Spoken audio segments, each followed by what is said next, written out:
Hi friends, welcome to up and down Tamil. இன்றைக்கி நம்ம சேனலில் சூப்பரான ஒரு புதிர் தான் பார்க்க போகிறோம். புதிர்களுக்கான குறிப்புகளை நான் சொல்லிடுவேன். புதிர்களுக்கான விடையை நீங்கள் கமெண்ட் பாக்ஸில் எழுதி அனுப்புங்க நண்பர்களே. இது வந்து இன்றைக்கி நம்ம பார்க்கக்கூடிய புதிருக்கான முதல் எழுத்து வந்து நே அப்படிங்கிற எழுத்து. அதாவது நே அப்படிங்கிற எழுத்து தமிழ் எழுத்துக்களில் வரக்கூடிய நாவரிசை இருக்கு இல்லையா, அந்த நாவரிசையில் வரக்கூடிய நே அப்படிங்கிற எழுத்து தான் முதல் எழுத்தாக வரக்கூடியது. இது வந்து மொத்தம் 4 எழுத்துக்களை கொண்ட ஒரு சொல் தான். நீங்கள் விடையில் வந்து கமெண்ட் பாக்ஸ் எழுதி அனுப்புங்களே. மேலும் சில குறிப்புகளை பார்க்கறதுக்கு முன்பாக மறக்காமல் நம்ம channel up and down Tamil சேனலில் சப்ஸ்கிரைப் பண்ணிக்கோங்க. சப்ஸ்கிரைப் பட்டனை கிளிக் பண்ணுங்கள். பக்கத்தில் பெல் சிம்பிள் வரும், அதையும் கிளிக் பண்ணிட்டு ஆல் அப்படிங்கிற ஆப்ஷனையும் கிளிக் பண்ணிங்க. நம்ம மேக் பண்ணக்கூடிய வீடியோஸ் உங்களுக்கு நோட்டிஃபிகேஷன்ஸ் வரும். மறக்காமல் நம்ம சேனல் மெம்பர்ஷிப்லையும் ஜாயின் பண்ணிக்கோங்க. அடுத்த குறிப்பு, நான் ஏற்கனவே சொன்ன மாதிரி இது நே அப்படிங்கிற எழுத்தில் ஆரம்பிக்கக்கூடிய ஒரு சொல், 4 எழுத்துக்களை கொண்ட ஒரு சொல். அடுத்த குறிப்பு,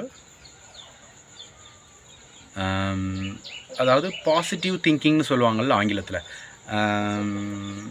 நல்லதே நினைக்கணும், அந்த மாதிரியான ஒரு சொல். மொத்தம் 4 எழுத்துக்களில் இறுதி 2 எழுத்துக்களையும் நான் சொல்லிடுறேன். மறை அப்படின்னு முடியும். இந்த மாதிரியான எண்ணங்கள் வேணும்னு கூட சொல்லுவாங்க. முதல் எழுத்துனே, இறுதி 2 எழுத்துக்கள் மறை அப்படின்னு முடியும். மொத்தம் 4 எழுத்துக்கள். நன்றி, வணக்கம். தேங்க்ஸ் ஃபார் வாட்சிங்.